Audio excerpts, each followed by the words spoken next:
This week I'm going to share with you how to make these delectable cheese pies, also known as mini quiche. The first thing I'm going to do is make the pastry, and to my food processor I've added all-purpose flour, cold butter, and vegetable shortening. You can also use butter flavored vegetable shortening as well. Now you can do an all butter or you can do an all shortening crust, but I like the combination of both because butter gives you that flavor and shortening makes it nice and flaky. So I've pulsed this just a couple of times in my food processor, and then I'm going to add a few tablespoons of ice cold water. Using a food processor is the easiest and quickest way to make pastry, but you can also do this by hand using a pastry cutter to cut the fat into the flour. And I pulsed it just until it came together. Then I'm going to press it together and flatten into a disc.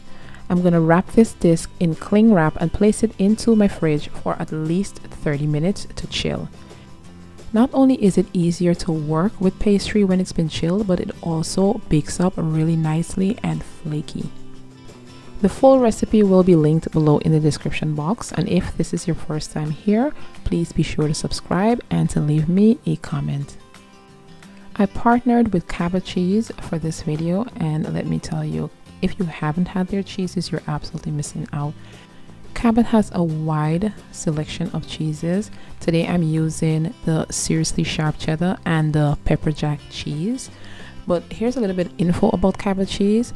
They are a cooperative which is owned by farm families throughout New England and New York, and 100% of the profits go back to the farmers.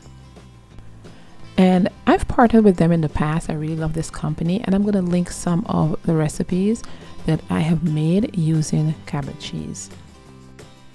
And I've grated both cheeses. I'm using the pepper jack just to give it a little bit of a peppery flavor. Now I'm going to get started on the filling. In a bowl I'm adding flour and eggs, and I'm just going to whisk this together. I always remember the very first time I had cheese pie.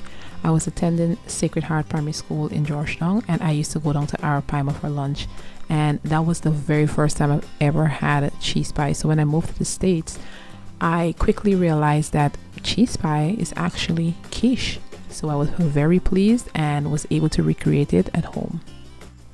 To the eggs, I've added diced Scotch bonnet pepper, scallion, evaporated milk. I'm also going to add salt, garlic powder, and fresh ground black pepper. And quiche is a very versatile dish. I'm not adding anything since I'm making a cheese pie, but you can also add a different combination of herbs, meat, spinach.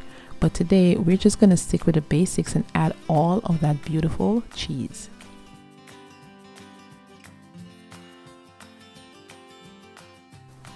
And now I'm going to mix it all together, and I want to make sure that everything is nicely incorporated. So once we pour this mixture into the pastry shell, you're going to get a bite of everything. Now we're going to set that to the side and then get started on rolling out the pastry. Now the pastry needs to be nicely floured so it doesn't stick to the counter or to your rolling pin. Now once I have rolled it out to the desired thickness, I am going to cut it using a biscuit cutter. You can also use a bowl or anything that you have that's circular that can cut out the pastry. And I'm just going to remove the scraps and set that to the side. I'm going to kind of mold it back together, and I will roll that out later to make more pastry rounds. Now I am using a regular sized muffin pan for this. Usually when I make this recipe, I actually use a mini muffin pan or a tart pan. Now, being that I am using the muffin pan, I had to roll out the dough a little bit more just so it fits nicely, because these cups are larger than a mini muffin pan. So now I'm going to roll them out just a little bit more and then place them into the pan. Now you guys, this is going to be rustic. This is not going to be perfect. It's not going to look as pretty as you think it should, but I promise it'll be fine once it bakes. Next, I'm going to cut off the extra pastry using a knife. I'm going to place this into an oven preheated at 350 degrees and allow it to cook for about 5 minutes. I'm going to let this cool for a few minutes before adding the filling, and I'm just using a scoop just so that I could scoop it in there without creating a mess. And I'm going to fill these almost to the top. You don't want to overflow like I did with the first one.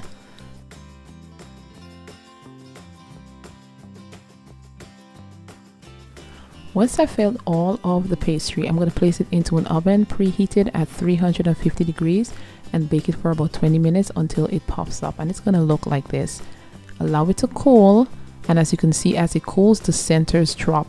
Using a knife, it should be pretty easy to remove it from the pan. Thank you guys for joining me for another video, and thank you to Cabot for sponsoring this video, and I'll see you next time.